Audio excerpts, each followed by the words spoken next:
Hello మామ, IT చేసి ఖాళీగా ఉన్నావా? స్టేట్ గవర్నమెంట్ నుంచి నోటిఫికేషన్ రావడం లేదా, నీవు విసిగిపోయావా? అయితే ఇది నీకోసమే. ఆర్ఆర్బి టెక్నీషియన్ నుంచి గ్రేడ్ 1 గ్రేడ్ 3 నోటిఫికేషన్ రిలీజ్ అయ్యింది.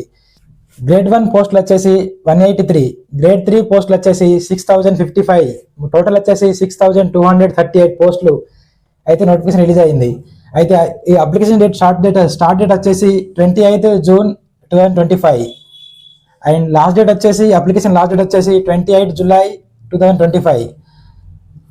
అండ్ క్వాలిఫికేషన్ విషయానికి వస్తే ఆర్ఆర్బి టెక్నీషియన్ గ్రేడ్ 1 పోస్ట్కి అయితే BE BTech engineering డిప్లొమాతో eligible.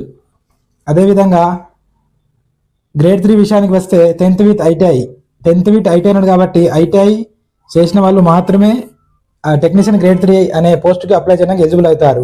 So దీనికి బట్టి చూస్తే ఐటీఐ చేసిన వారికి ఇది ఒక సువర్ణ అవకాశం అని చెప్పొచ్చు. అప్లికేషన్ ఫీ వచ్చేసి జనరల్, ఓబీసీ, ఈడబ్ల్యూఎస్ వాళ్లకు 500 rupees and SC, ST, physical handicaps వాళ్లకు 850 రూపాయలు.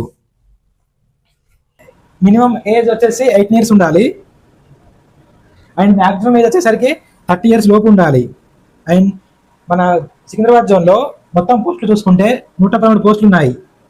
113 అంటే చాలా తక్కువ. అదేవిధంగా ఓవరాల్గా ఆర్ఆర్బి జోన్లో మొత్తం అన్నిట్లలో ఎక్కువ పోస్టులు ఉన్న జోన్ ఏదైనా ఉందా అంటే అది కోలకత్తా జోన్. 1434 పోస్టులు ఉన్నాయి. దాని తర్వాత చెన్నై జోన్, ఇది సెకండ్ ప్లేస్లో ఉంది. ఎక్కువ పోస్టులు ఉన్న దాంట్లో 1347 పోస్టులు ఉన్నాయి. మీరు సికింద్రాబాద్ జోన్కైనా అప్లికేషన్ పెట్టుకోవచ్చు, కలకత్తా జోన్కైనా అప్లికేషన్ పెట్టుకోవచ్చు, లేదంటే చెన్నై జోన్ కన్నా అప్లికేషన్ పెట్టుకోవచ్చు. మీరు ఏదైనా ఒక జోన్కి మాత్రమే అప్లికేషన్ పెట్టుకునే ఛాన్స్ ఉంటుంది. అది మీ ఇష్టం, ఏ జోన్ కన్నా అప్లికేషన్ పెట్టుకోవచ్చు. ఇంకెందుకు ఆలస్యం మామ, ఈ వీడియోని లైక్ చేసి మీ ఫ్రెండ్స్కి షేర్ చేసి కామెంట్ చేయి.